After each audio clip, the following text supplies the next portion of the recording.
Olá pessoal, tudo bem? Hoje vamos apresentar sobre o serviço social e as tensas relações étnico-raciais. O meu grupo é formado por mim, Ana Dutra, pela Andreia, Gabriela, Mariana e Maria Natália.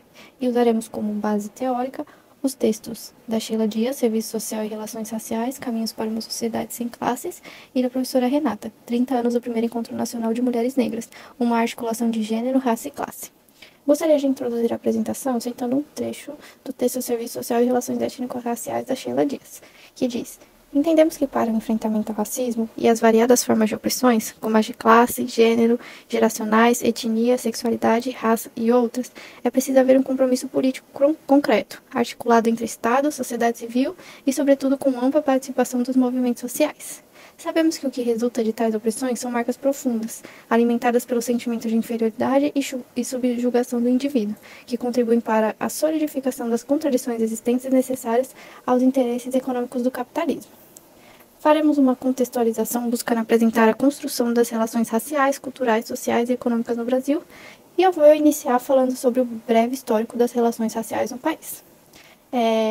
Ao analisarmos o processo histórico de construção da sociedade brasileira, a conclusão a que chegamos é que não há nada do qual podemos nos orgulhar, pois o que temos de herança é o resultado da história de um país retardatário, recheado de atrocidades cruéis contra as camadas populares, a começar contra os índios e negros na colonização, e se perpetuando contra os seus descendentes e os imigrantes pobres. Esse é um trecho também do livro da Sheila Dias, é uma citação que ela usa, né? E agora falaremos do breve histórico das relações. Durante a colonização, o discurso racista e a desumanização do negro foram implantados, pregando o pensamento de inferioridade, e ainda hoje percebemos que a sociedade brasileira tem o racismo e suas práticas hierarquizantes como base das relações sociais entre negros e não negros. A Sheila cita o darwinismo social, que foi uma doutrina racista do século passado, que trata de explicar pelas leis biológicas a determinação da civilização e o progresso humano como sendo resultado da competição entre raças, vencendo apenas os mais aptos, nesse caso, os da raça branca.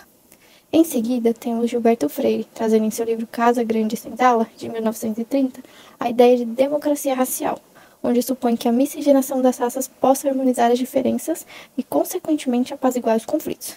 Essa ideia nega a existência do racismo e prega a existência de uma igualdade inexistente entre as raças. Os projetos racistas de miscigenação e do ideário de embranquecimento foi utilizado por muito tempo como ato político e ideológico. Nos dias de hoje, este projeto ainda em curso reforça a imagem de que o Brasil é um país mestiço e democrático. De fato, este país é um caldeirão étnico, porém nada democrático, do ponto de vista econômico, social, de gênero, cultural e racial. E, embora o projeto de embranquecimento físico tenha fracassado, outras formas de embranquecimento permanecem no imaginário da nossa sociedade, como o embranquecimento cultural, psicológico, social e econômico. Fernandes coloca a complexidade da questão racial em debate, analisa as desigualdades na estrutura social e no sistema de classe, dando ênfase à condição racial em meio a essas desigualdades. Estudando a questão racial em face à estratificação social, ele nega a democracia racial descrita por Freire e apresenta dados que comprovam que o desenvolvimento do capitalismo no país não resultou na integração do negro na sociedade de classes. A discriminação e preconceito racial não são mantidos intactos após a abolição. Pelo contrário, adquirem novos significados e funções dentro das novas estruturas.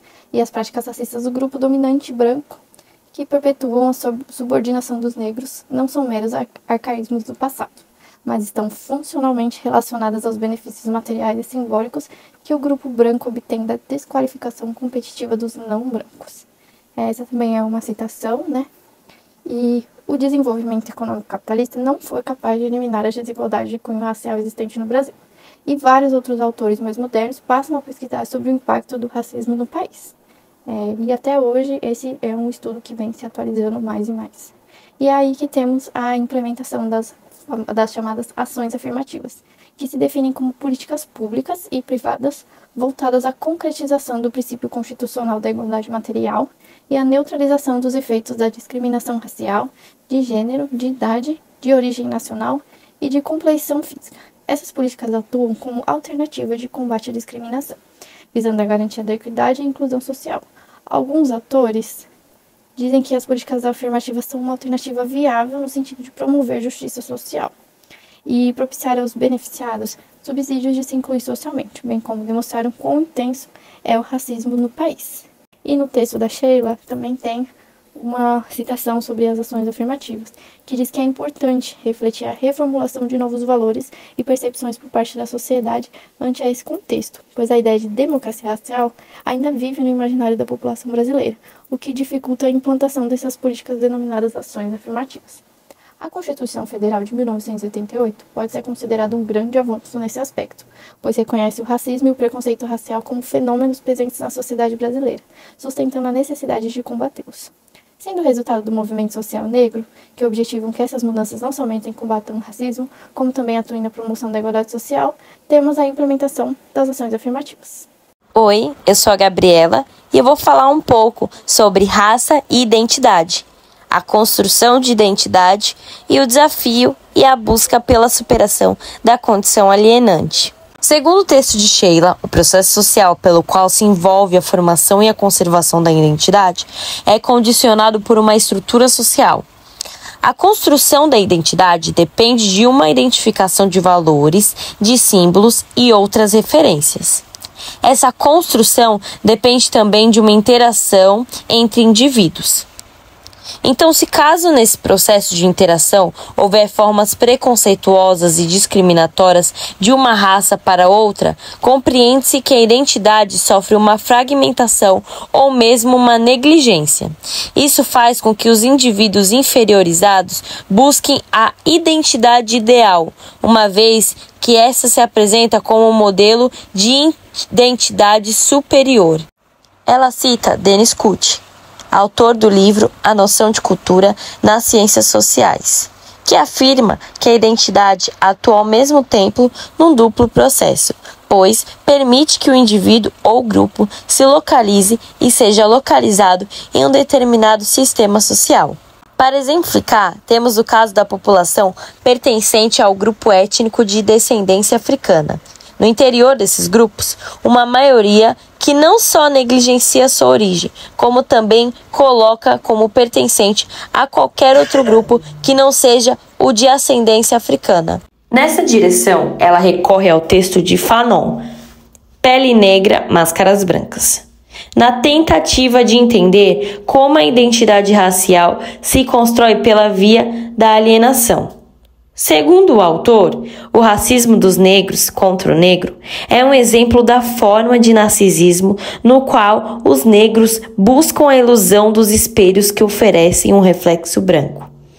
E ainda, como ocorre neste processo, os muitos níveis de narcisismo impedindo que o outro se reconheça nesse mesmo reflexo. O autor afirma que romper com a alienação entre o homem negro é algo intensamente trabalhoso e, somente com o rompimento do elo existente entre colonização e alienação e a destruição dos instrumentos que os alimentam, será possível a superação da condição alienante que mantém os homens atados a poderosas correntes. Essa afirmação é possível observar na seguinte reflexão: mas eu, homem de cor, na medida em que me é possível existir absolutamente, não tenho o direito de me enquadrar em um mundo de reparações retroativas. Eu, homem de cor, só quero uma coisa: que jamais o instrumento domine o homem, que cesse para sempre a servidão do homem pelo homem, ou seja, de mim por outro. Que me seja permitido descobrir e querer bem ao homem onde quer que ele me encontre. Fanon, 2008, páginas 190 e 191. O anseio é que esse contramovimento também atue na desconstrução das falas e posições fincadas na ideia de que existem raças, culturas e sociedades superiores a outras, pois tais posições contribuem para o acerramento das desigualdades sociais e raciais existentes. Ainda, segundo a autora, o capitalismo avança e se constitui cada vez mais forte, obstinado em sua necessidade de produção de lucro e acumulação. Crises financeiras, políticas, sociais, culturais e outras atingem todo o globo, provocando sérias e profundas mudanças, sobretudo ideológicas. O aumento das forças neoconservadoras tem crescido de forma exponencial, aliadas a um processo intenso de discriminação e violência, atingindo as várias esferas da sociedade. A autora Magali Almeida afirma que neste processo ocorre a naturalização da violência, e naturalizá-las significa transformá-las em desigualdades. De acordo com a reflexão da autora, no texto, entendemos que para romper a sociabilidade burguesa a qual fomos condicionados, é preciso, antes de tudo, desconstruí-la. O desafio, portanto, consiste em ultrapassar essa estrutura, objetivando uma transformação radical que permita caminhar na construção de outra forma de vida, que afirme os valores emancipatórios e possibilite viver em plenitude e liberdade. Tanto as ações quanto a maneira de viver dos indivíduos são de alguma maneira determinadas pelas relações estabelecidas com os meios de produção, com os bens materiais e culturais e com as relações de poder presentes na sociedade. Portanto, é preciso que, ao analisar a questão de classe, sejam também ultrapassadas as fronteiras econômicas das classes sociais. A ignorância sobre as reais condições de vida da população negra acaba contribuindo com a manutenção das desigualdades e discriminações raciais. Assim, a partir do momento que os indivíduos se reconhecem, aceitam e reivindicam sua origem, seja ela qual for, ocorre uma mudança de comportamento, pois passam a não mais aceitar as desigualdades assimétricas decorrentes de sua condição de pertencimento ao grupo étnico-racial. Termino a minha fala com a citação que a autora faz de Silva e Hausbaug, que afirmam que o vínculo entre raça e classe se dá quando a raça funciona como mecanismo de seleção social, determinando o lugar onde cada sujeito deve ocupar. Nessa lógica, o sistema capitalista se sustenta a partir da relação de exploração de classe e, por sua vez, essa exploração se expressa através de múltiplas formas de dominação, dentre elas a de gênero, raça e etnia, pois por detrás dos preconceitos sempre se encontram fatores econômicos, nos quais se escoram aqueles que querem explorar a força de trabalho, a quem imputaram algum tipo de inferioridade.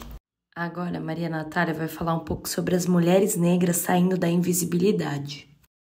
Antes de entender o coletivo de mulheres negras como movimento social, é necessário analisar a invisibilidade que essas mulheres tinham, diante de um cenário que já havia de lutas, por exemplo, elas participaram dos movimentos de luta, de mobilização para o fim da ditadura militar, e elas estavam inseridas sobretudo dentro dos movimentos de pessoas negras e dentro do movimento feminista, No entanto, elas não tinham de fato seu local dentro desses movimentos, porque dentro do movimento negro tinha ainda muito machismo, Era difícil a compreensão da mulher negra e o espaço dela dentro daquele movimento, bem como a mulher negra também não se encaixava dentro do movimento feminista, majoritariamente branco, e que também não entendia os recortes que a mulher negra sofria.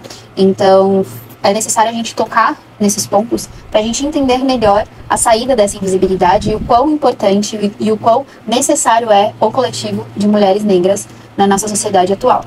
Bom, nesse sentido, as mulheres negras dentro do movimento negro, elas tinham um papel secundário, Elas tinham que conviver dia a dia com o machismo dos seus próprios companheiros ou os companheiros de movimento. Dentro desse papel secundarizado, elas se mantinham longe das instâncias decisórias, Elas ficavam sempre à mercê das decisões desses homens, além de ter que lidar com o assédio sexual, a sexualização dos seus corpos, que as colocavam como meras sombras dos seus companheiros. A pauta do movimento feminista, por sua vez, se restringia ao combate ao sexismo e deixou invisíveis as especificidades das mulheres negras, ignorando as tensões sociais causadas por diferenças de etnia, de classe social, como se todas as mulheres fossem iguais. A feminista negra Bell Hooks fez críticas ao livro Mística Feminina, de Beth Friedan, ao observar que o que a autora apresentava como ser um problema, na verdade, se reduz à situação de um seleto grupo de mulheres brancas, casadas, com formação, de classe média, de média alta, donas de casa, com um padrão europeizado, Enquanto que as mulheres negras tinham como preocupação imediatas a própria sobrevivência econômica delas, de suas famílias, e a luta contra a discriminação racial. Portanto, o feminismo não se preocupou com as necessidades das mulheres sem homem, sem filhos, sem lar, ignorando a existência de todas as mulheres não brancas e das brancas pobres. Em suma, para as mulheres negras, de um lado, o caráter universalizante do discurso feminista impedia a percepção das desigualdades raciais, enquanto que, pelo outro lado, dentro dos movimentos negros, trazia outra dimensão de um problema, né, que eram as práticas sexistas e machistas dos homens que lideravam esses movimentos, evidenciando que a luta contra o racismo era ineficaz se não fosse atrelada à luta contra o machismo. Por fim, ao considerar que essa concepção compreendida dentro das condições das mulheres negras na sociedade guarda uma relação com o passado escravista, com o sistema capitalista, com o racismo, com o sexismo, né, e igualmente relacionada à questão de gênero, classe e raça, o primeiro encontro vai abordar essas questões para tratar e tirar a mulher negra dessa invisibilidade, né, dando voz e vez a essas mulheres. Portanto, no tópico a seguir, nós iremos abordar sobre o primeiro encontro nacional de mulheres negras. Agora a Mari vai falar um pouco sobre o primeiro encontro e a construção do feminismo negro, articulando gênero, raça e classe. O primeiro encontro nacional de mulheres negras ocorreu no calor de tensões com o feminismo eurocêntrico e com o movimento negro. Os objetivos gerais do encontro consistiram na realização de diagnóstico e denúncia das desigualdades étnico-raciais, de gênero e classe social, e em discutir formas de organização e autodeterminação da mulher negra, bem como ampliar a visibilidade de suas pautas. A legitimidade do encontro precisou ser constantemente reafirmada, em razão das críticas dos homens do movimento negro e das mulheres brancas do movimento feminista, uma vez que ambos acusavam as mulheres negras de provocar cisões nos movimentos. A acusação foi rebatida pelas participantes do encontro, cuja intenção não era de provocar um racha nos movimentos, e sim de que as mulheres negras pudessem criar seus próprios referenciais, tornando-se porta-vozes de suas próprias ideias e necessidades, e deixando de olhar o mundo pela ótica do homem, tanto branco quanto negro, ou da mulher branca. O centro dos debates esteve ligado ao pensamento interseccional de compreensão das formas de exploração e opressão social, racial e sexual, como elementos que se entrecruzam. A partir do encontro, portanto, foi produzido um aporte teórico e político de enfrentamento à herança escravista, à opressão patriarcal e à exploração de classe capitalista. Assim, foi reafirmada a importância do papel da mulher negra como sujeito da luta por uma transformação societária que tenha como princípios a justiça, a igualdade e o fim da discriminação. Agora vamos falar um pouco sobre algumas assistentes sociais negras com contribuições muito importantes nas discussões da profissão e com atuação política relevante dentro dos movimentos sociais no Brasil. Matilde Ribeiro é assistente social formada pela PUC São Paulo e professora da Universidade da Integração Internacional da Lusofonia Afro-Brasileira, do Ceará, além de ativista política brasileira afiliada a Partido dos Trabalhadores, atuante nos movimentos negro e feminista. Foi ministra-chefe da Secretaria Especial de Políticas de Promoção da Igualdade Racial no governo Lula entre 2003 e 2008. Atualmente foi indicada para a equipe de transição do governo do presidente Lula e fez parte do Grupo Técnico de Igualdade Racial. Roselida Fonseca Rocha é graduada em Serviço Social pela Universidade Federal Fluminense, mestre em Política Social e doutora em Serviço Social pela Universidade Federal do Rio de Janeiro. Atua como tecnologista em Saúde Pública da Fundação Oswaldo Cruz, a Fiocruz, no cargo de assistente social do Instituto Nacional de Saúde da Mulher, da Criança, do Adolescente Fernandes Figueira. Tem atuado significativamente nas temáticas das relações étnico-raciais e de gênero no Brasil. Márcia Campos Eurico é mestre e doutora em Serviço Social pela PUC São Paulo. Atuou como assistente social do INSS. Foi professora do PPG em Serviço Social e Políticas Sociais da Unifesp Baixada Santista e coordenadora do GTP, Serviço Social, Relações de Exploração e Opressão de Gênero, Feminismos, Raça, Etnia e Sexualidades. É escritora do livro Racismo na Infância. Possui diversas produções sobre as relações étnico-raciais, entre elas uma pesquisa muito interessante sobre a percepção do assistente social acerca do racismo institucional. Agora a Andrea vai falar um pouco sobre a questão racial e o serviço social. Bom, em relação à questão racial e o serviço social, sabe-se que em sua gênese a profissão possuía um viés atrelado ao projeto burguês, conservador e de controle da classe trabalhadora, especificamente de negros e negras da época. Somente a partir das décadas de 80 e 90 que a discussão étnico-racial passa a ter um espaço pequeno nas discussões acadêmicas e de atuação profissional. Um marco importante foi em 93, a partir do Código de Ética, que ficou preconizado o compromisso na busca pela equidade e justiça social. Entretanto, as discussões e ações voltadas para essa questão se mostraram insuficientes. Quanto a isso, Sheila Dias cita que a discussão étnico-racial sempre foi secundarizada por essa categoria profissional, e por muitos profissionais não é percebida como uma importante variável para uma análise crítica das relações sociais sob a perspectiva de totalidade. Partindo dos dados de dois dos relatórios apresentados pelo Cefes, de 2005 e 2022, foi possível fazer um comparativo quanto ao perfil étnico-racial de assistentes sociais. Como podemos observar, em 2005, 72,05% das assistentes sociais se autodeclararam como brancas. Já em 2022, o número total de assistentes sociais que se reconhece como de cor ou raça preta, negra ou parda ultrapassa um pouco mais da metade do totalizado, somando 50,34%. Quanto a isso, em 2004, Silva Filho apontou que, apesar de relativamente nova, era possível destacar o aumento significativo da quantidade de estudantes negros a procurar pelo curso de serviço social. O autor ressaltou que, há tempos, esse grupo étnico encontrava-se apenas no lugar de usuário dos serviços prestados. Quanto à produção de conhecimentos no âmbito étnico-racial, dentro da universidade, podemos destacar o NEAB, que é o Núcleo de Estudos Afro-Brasileiros da Unifesp. O NEAB se insere no contexto das políticas públicas de promoção de igualdade racial planejadas em âmbito nacional nos últimos anos. Nesse processo, a educação foi abordada de forma especial, tendo como marco maior a Lei 10.639, de 2003, que instituiu a obrigatoriedade do ensino sobre história e cultura afro-brasileira nos estabelecimentos educacionais. A Resolução CNE de janeiro de 2004, do Plano Nacional de Implementação das Diretrizes Curriculares Afro-Brasileira e Africana, instituiu a Uniafro, que é Ações Afirmativas para a População Negra no Ensino Superior, a qual passou a apoiar os grupos já existentes e a estimular a criação de outros comprometidos com a produção e difusão do conhecimento pertinente à temática étnico-racial. Portanto, o NEAB está inserido na construção e produção de conhecimento em prol da igualdade racial e do combate ao racismo, visando a democratização do espaço acadêmico, do ensino, pesquisa e extensão. E tem como coordenadora a professora doutora Renata Gonçalves e vice-coordenador o professor doutor Carlos José Lírio. E apesar de ações como esta dentro da universidade, há uma invisibilidade da produção científica por pesquisadores e intelectuais negros e negras dentro do espaço acadêmico. Muitas vezes a comunidade negra acaba desenvolvendo um papel de objeto pesquisado e não de pesquisadores. Desse modo, o NEAB assume o papel de ampliar a visibilidade dos conhecimentos no âmbito étnico-racial desse ambiente. Como considerações finais, podemos citar uma parte do texto de Sheila Dias, que diz que só há possibilidade de se construir uma ação social eficaz se, de fato, houver a efetivação de um processo revolucionário diante da hegemonia do capital na totalidade da produção social, desenvolvida ao lado da economia, no campo da política, da cultura e da educação, e ainda da dimensão simbólica, com atribuições distintas, mas com significados relacionados ao modo de vida dos indivíduos, não só no âmbito da questão étnico-racial, mas também na estrutura da própria classe, e sendo direcionadas como questões igualmente importantes.